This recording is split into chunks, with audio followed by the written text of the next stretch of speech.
O I am so sorry, একটু late করে ফেললাম। ভালো তো, আগের অভ্যাস এখনো বদলাওনি, আগে যা করতে এখনো তাই করছো, তো আমি অভ্যস্ত। অনেকক্ষণ বসিয়ে রেখেছি নাকি? বেশিক্ষণ না, just near about 55 minutes. I am really sorry, আসলে নতুন একটা প্রজেক্ট নিয়ে কাজ করছি তো, তাই একটু দেরি হয়ে গেল। তোমার এখন অনেক টাকা, তাই না আরিফ? তুমি নিজেই বলেছো যে মানুষ তোমাকে টাকার মেশিন ভাবে, টাকা ছাড়া তুমি কিছুই বোঝো না। জান্নাত, তোমার কি মনে আছে তোমাকে সবসময় একটা কথা বলতাম, তুমি যদি আমাকে ভালোবাসো গোটা পৃথিবীর ঘৃণা আমার কাছে তুচ্ছ। তোমার বাবা টাকার জন্য তোমাকে আমার কাছে দেয়নি, কিন্তু এখন আমি একটা টাকার মেশিন। আমি কত টাকার প্রজেক্ট করছি থাক, বাদ দিই, তোমাকে এসব নিয়ে কিছু না বলি, কিন্তু এটা বলতে পারি যে টাকার জন্য তোমার বাবা আমাকে তোমার কাছ থেকে দূরে সরিয়ে দিয়েছে, সেই টাকার এখন আমার কাছে অভাব নেই। আমার অভাবটা শুধুই তুমি।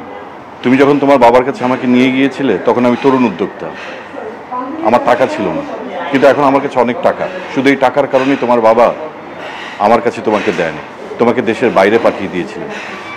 আমি আসলে তখন যদি বাবার কথা না শুনতাম তাহলে বাবা হয়তো নিজের সাথে খারাপ কিছু করে ফেলতেন। এই জন্যই তোমাকে আর কখনো আমি বিরক্ত করিনি। মফস্বলের একটা সাদাসিধা মেয়েকে বিয়ে করে ফেলেছি, বিয়ের সময় বলে রেখেছি আমার মেইন ফোকাস হবে বিজনেস, তোমাকে সময় দিতে পারবো না। মুখ বুঝে সে সব সহ্য করে নিয়েছে। প্রতিশোধ নিতে চেয়েছো আমার উপরে, না টাকা বানিয়ে? এই টাকার জন্য তোমাকে আমার কাছ থেকে দূরে সরিয়ে নিয়ে গেছে। এক জীবনে কত টাকা কামানো যায় আমি তা দেখতে চাই। তুমি এখন চাইলেই খবর নিয়ে দেখতে পারবে 10 জন তরুণ শিল্পপতির মধ্যে আমি একজন। বাহ, বাবা বেঁচে থাকলে খুব খুশি হতাম। হয়তো খুব পস্তাতেন। পস্তাতে তাকে এমনিতেও হয়েছে। আরিফ, কেন তাকে পস্তাতে হবে কেন? সে তো তার নিজের পছন্দের ছেলের সঙ্গে তোমাকে বিয়ে দিয়েছে। নিয়েছিলেন, মানুষ মাত্রই তো ভুল করে। ধরো বাবাও আমার জন্য একটা ভুল সিদ্ধান্ত নিয়েছিলেন, যার মাসুল বাবা এখনো দিচ্ছেন না, আমাকে দিতে। তুমি এখানে? আরে আমি সমস্ত ঢাকা শহর ঘুরে একদম মানে হয়রান হয়ে গেছি। যাই হোক, দেখা যখন হয়ে গেল তোমার সঙ্গে আমার যে কথাটা আছে সেটা কি এখানে বলবো? না, একটু ওদিকে আসো বলি। তুমি কি আমাকে ফলো করছো? হ্যাঁ, ফলো করতে পারি তো, সেটা কি অন্যায় কিছু হবে নাকি? তাই কি ব্যাপার, আপনি ওর হাত ধরছেন কেন? বাবা, এটা কে? হ্যাঁ, কি তোমার নতুন ডার্লিং নাকি? মালটা কে? কি বলছেন এসব? আরিফ, আরিফ প্লিজ, আরিফ, আরিফ ও আমার হাজবেন্ড। হ্যাঁ, আমি লেট মি হ্যান্ডেল ইট। তুমি এদিকে আসো। কি কথা বলবো? তুমি এদিকে আসো, আমি কথা বলছি, তুমি এদিকে আসো প্লিজ, প্লিজ যাও।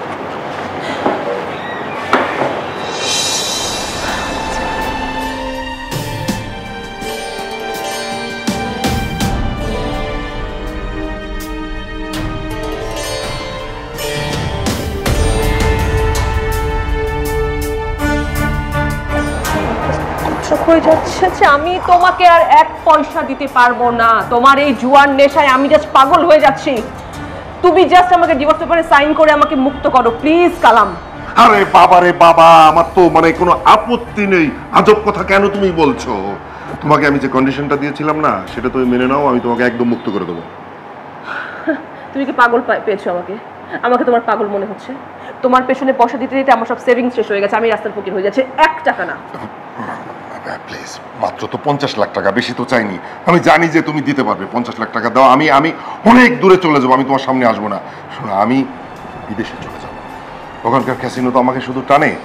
তুমি বিশ্বাস করো, একবার যদি লেগে যায় না, একবার যদি লেগে যায় তাহলে শুধু ডলার আর ডলার ডলার আসবে। আমি অনেক দূরে চলে যাবো, তোমার জীবন থেকে দূরে চলে যাবো। প্লিজ 50 লাখ টাকা দাও আমাকে, প্লিজ প্লিজ। একটা পয়সা তুমি আর পাবা না আমার কাছ থেকে, একটা পয়সা পাবা না।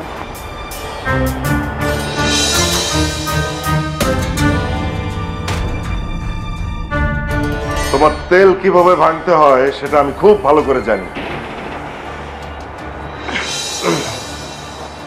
সরি, আমি সত্যি দুঃখিত। আমি জানতাম না যে আপনি ওনার হাজবেন্ড। জানলেন তো, ও তো নিজের মুখে বললো যে আমি ওর হাজবেন্ড, তাই না? আর তো কোনো সার্টিফিকেট লাগবে না, কাবিননামা লাগবে? দেখাবো? না, ওসবের দরকার নেই। আমরা কি একটু বসে কফি খেতে পারি? কফি? হ্যাঁ, আপনার মার খাওয়ার চেয়ে ধাক্কা খাওয়ার চেয়ে কফি খাওয়া অনেক ভালো। না, আমি সত্যিই দুঃখিত, প্লিজ আসুন।